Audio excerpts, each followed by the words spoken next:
Yes, this is the official walk around of Shirley's she shed.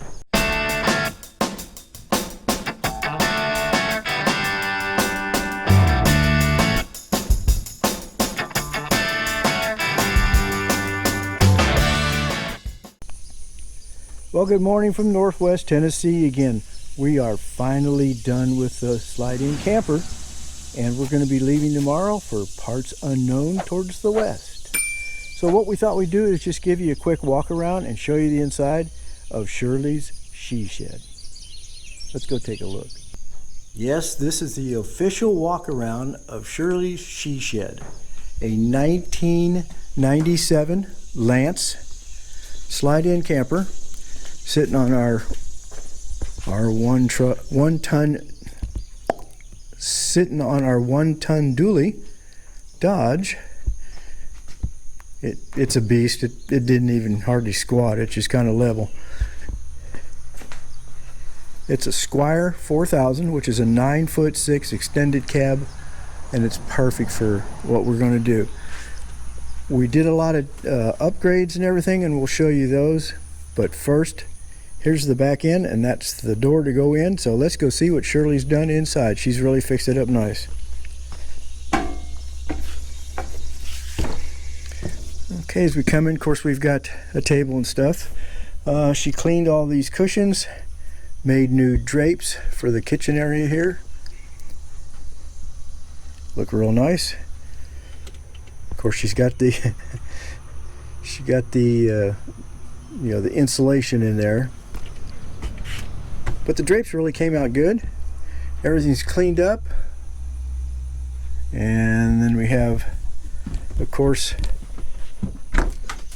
the bathroom and shower, which we didn't really do too much in here except clean it up a little bit and get it ready to go. And of course the microwave and the kitchen.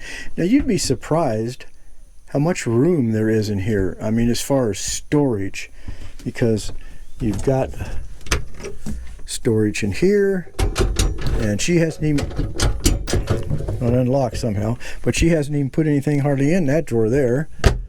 We got all the storage over the top head over here. Hardly anything up there. So there's plenty of storage in here, which is kind of amazing. It's almost got more than the motorhome, seems like.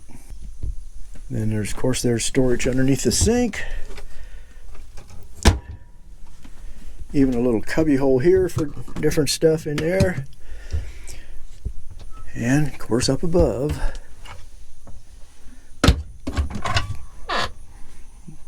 but everything's been, just really cleaned up and looking good. She did make some more curtains for the bed area, and her and Anita recovered the cornices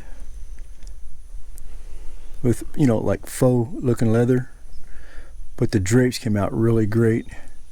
Of course, we got the fancy hand. Shirley made this quilt specifically for the bed, and I think it came out great. Everybody loves it. It's really pretty. She's pretty good at that stuff. She doesn't do it a lot, but when she does it, she does a good job. Of course, we got the TV over there, and then we do have Wi-Fi inside here. Comes from the outside antenna. We got a Wi-Fi antenna out there. We can hook it up to our hotspot on our phone, or campground, or someplace similar to that. And we went ahead and upgraded from a 200 watt to a 750 watt inverter, so we can run the hotspot off of it and everything, and the TV. Now, TV is 12 volt. But it can plug into AC or 12 volts. We got it plugged into the 12 volts. One thing, major thing we had a problem with was the refrigerator. This is an older type. It's not automatic. You have to turn it on and set the temperature. And it's a three-way instead of two-way. Instead of 120 volt and propane, it's 120 volt propane and 12 volt. So you don't have to run the propane as you're driving down the road, but you better have a bigger alternator, which we had put on to run it as we're going down the road. Right now it's on AC. The biggest problem we had was, boy, it didn't work on AC. So we checked it out and found out that the heater for the 120 volt side was bad.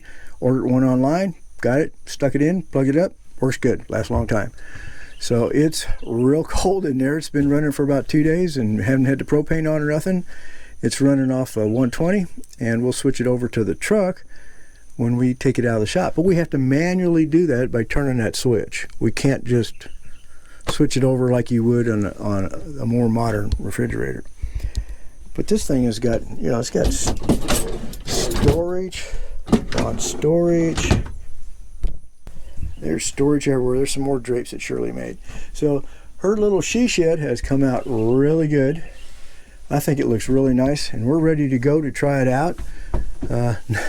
Not too sure how that's going to go, but we're going to find out. This is a first time out on it, so this is the maiden cruise, and we'll figure out what we didn't do right, what we did do right, and what we still need to do. So I can guarantee you we're going to have a checklist.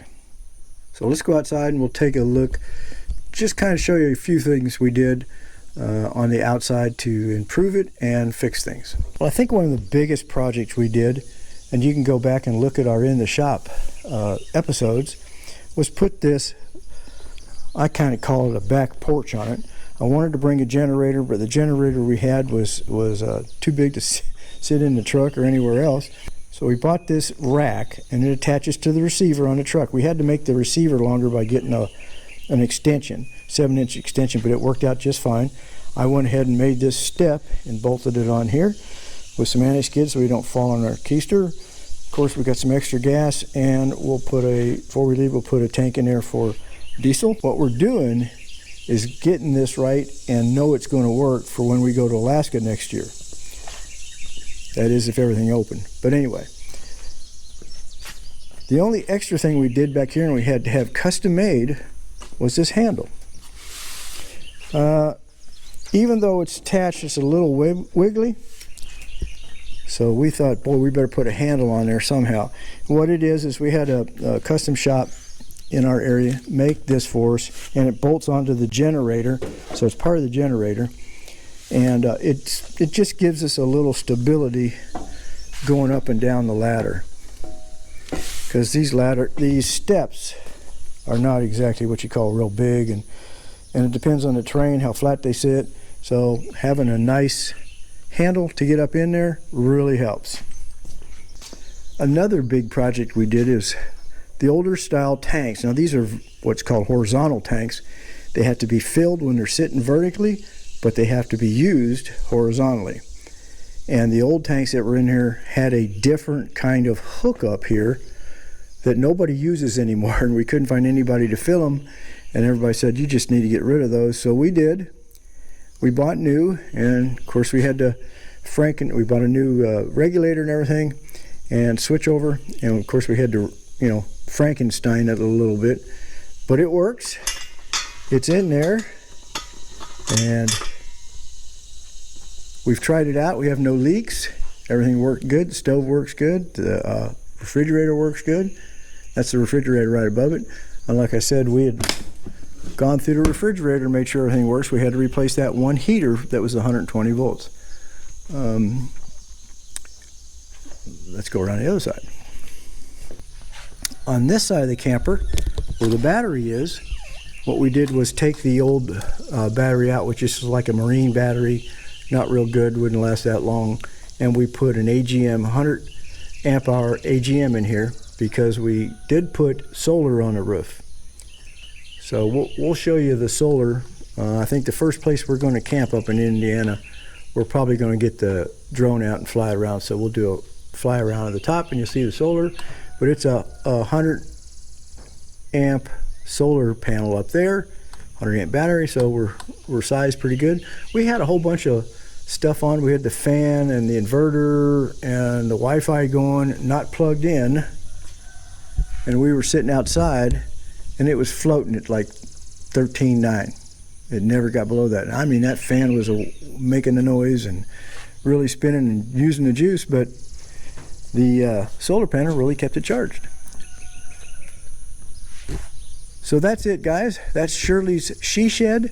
Eventually we're going to go to Alaska in it, but tomorrow we leave we're going to go up towards Indiana and visit some friends up there, and then we'll be heading out to Glacier. So we'll catch you down the road we go in the next episode. So thanks for coming along.